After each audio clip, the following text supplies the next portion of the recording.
Hola chicos, espero que estén muy bien. Aquí el profe Luis una vez más y hoy vamos a ver el sexenio de Miguel Alemán Valdés. Recuerden que en el video anterior abordamos a grosso modo el sexenio de don Manuel Ávila Camacho y debemos recordar que don Manuel Ávila Camacho rompe los paradigmas y los esquemas políticos que se habían manejado durante el sexenio de Lázaro Cárdenas del Río. Ahora, Miguel Alemán Valdés va a ser conocido sin duda alguna por seguir la economía y la política social planteada por don Manuel Ávila Camacho tiempo después. Pero antes de que entremos en materia, veamos un poquito su biografía. Nace en Sayula de Alemán, Veracruz, el 29 de septiembre de 1901 y de 1901 a 1920 se va a mantener viviendo en su lugar de origen, pero en vista de que en su lugar de origen no se podía cursar la educación media superior, su familia se muda a la Ciudad de México, en donde ingresa a la Escuela Nacional Preparatoria. Recordemos que la Escuela Nacional Preparatoria es la institución más importante y con más antigüedad de educación media superior en el país, recordando que se funda en 1867 bajo la dirección y mando de Gavino Barreda. En 1900 y justo cierra.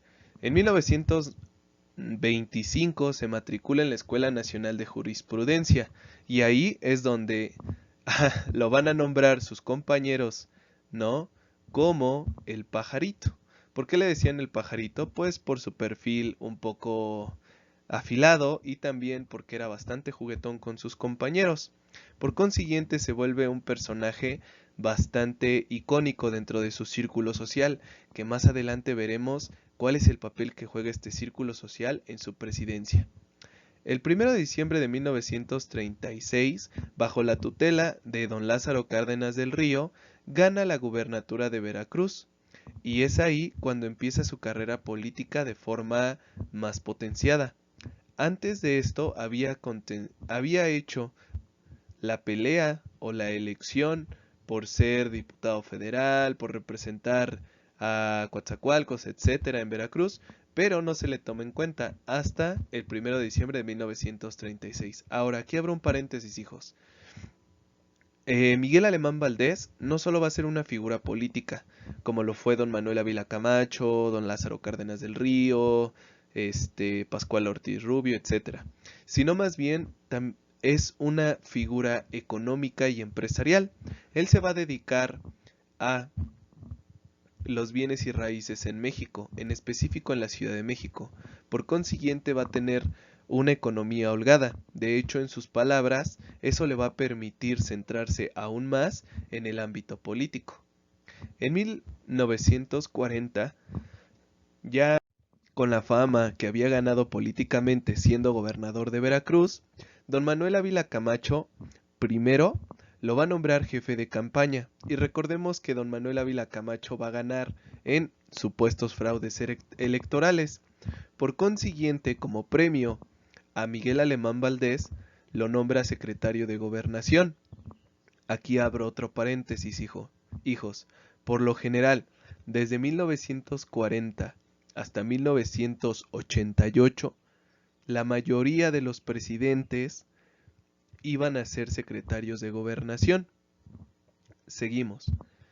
Pero para 1940 toma el cargo de secretario de gobernación y lo va a desarrollar hasta 1945.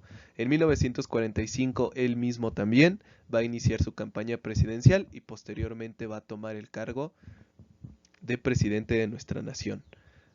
Va a morir en la Ciudad de México en 1983, pero más allá de ser un empresario, un político, presidente de la nación, gobernador de Veracruz, también fue nombrado miembro de la Academia Mexicana de la Lengua, es decir, también tenía este apartado intelectual.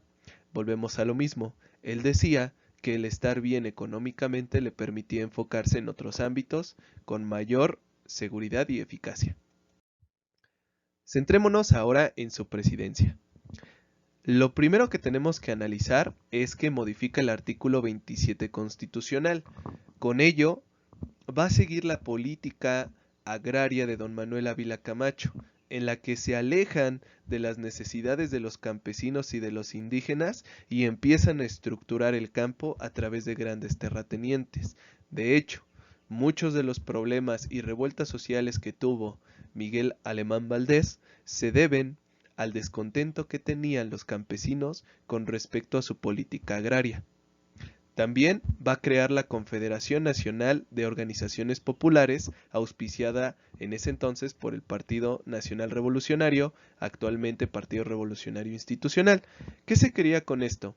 Que se aliara tanto a los empresarios como a los trabajadores, para que les fuera mejor en mayor medida. En el ámbito teórico es muy bueno, en el ámbito práctico va a tener el mismo efecto. Obreros van a empezar a manifestarse en contra de la presidencia de Miguel Alemán Valdés. 3. Mejoró y aumentó la red de carreteras, vías férreas y obras públicas. ¿Con qué finalidad? Pues muy sencillo, hijos. México se estaba convirtiendo de una nación enteramente agraria a una nación industrial.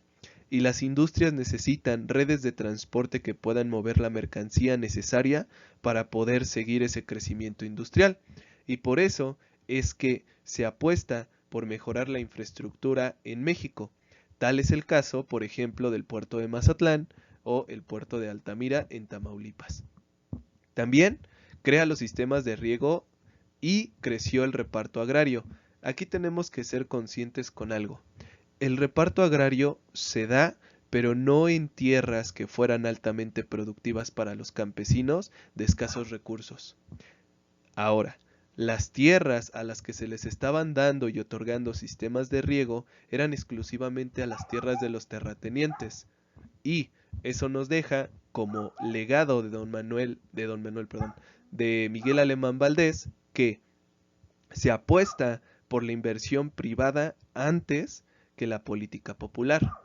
Efecto de ello es que la deuda externa se incrementó a 346 millones de dólares, por lo que el gasto público aumentó. Ante más ingresos estaba teniendo la nación mexicana, más gastos estaba creando. Aquí es cuando empieza a engrosar el aparato burocrático de nuestra nación. Ahora, faltaron inversiones en áreas productivas y el gobierno recurre al crédito externo. Por eso es que la deuda crece 346 millones de dólares. Como resultado, el peso fue devaluado.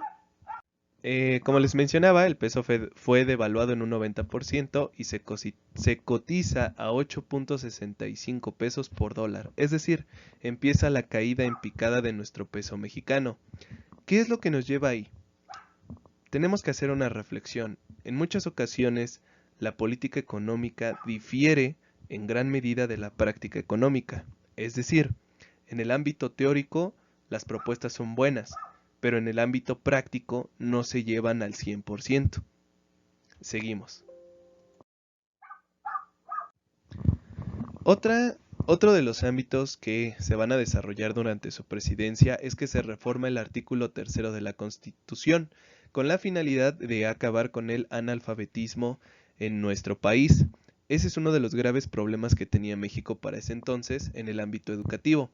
Por consiguiente, se funda la Dirección General de Enseñanza Normal, el Instituto Nacional de Pedagogía, el Instituto Nacional de Bellas Artes y Literatura y el Colegio Técnico de Educación Superior e Investigación Científica, con la finalidad de formar profesionistas que llevaran a cabo la misión de acabar con el analfabetismo y que mejoraran la calidad educativa en nuestro país.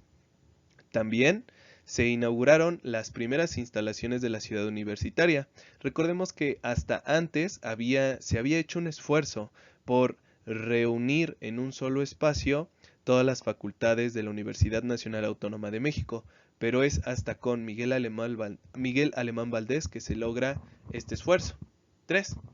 Como se los había mencionado con anterioridad, las manifestaciones obreras y campesinas van a ser reprimidas por la fuerza pública. Este es uno de los ámbitos más negativos de la presidencia de Miguel Alemán Valdés.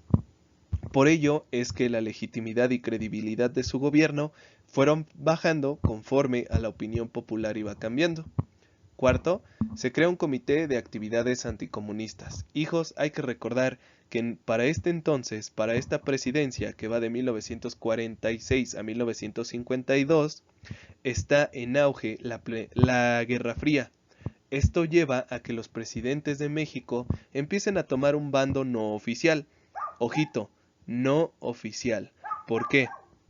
Porque México lleva su política exterior bajo la doctrina Estrada, que es respetar la libre gestión y autodeterminación de los pueblos. En español, que los pueblos hagan lo que ellos quieran. Pero Miguel Alemán Valdés, junto con el Partido del Estado, va a crear ciertas actividades anticomunistas, un comité de actividades anticomunistas, con el objetivo de buscar, reprimir, acabar y sesgar el esfuerzo socialista y comunista en México.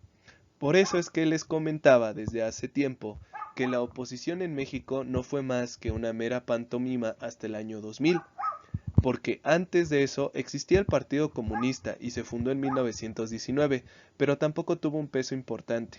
Ya existía el Partido Acción Nacional, que se funda en 1934, pero lo mismo, no tenían pesos que fueran suficientemente fuertes para impedir una política económica en el país. Espero que les haya gustado el video del día de hoy, chicos, y no se me van sin antes la dinámica del día de hoy.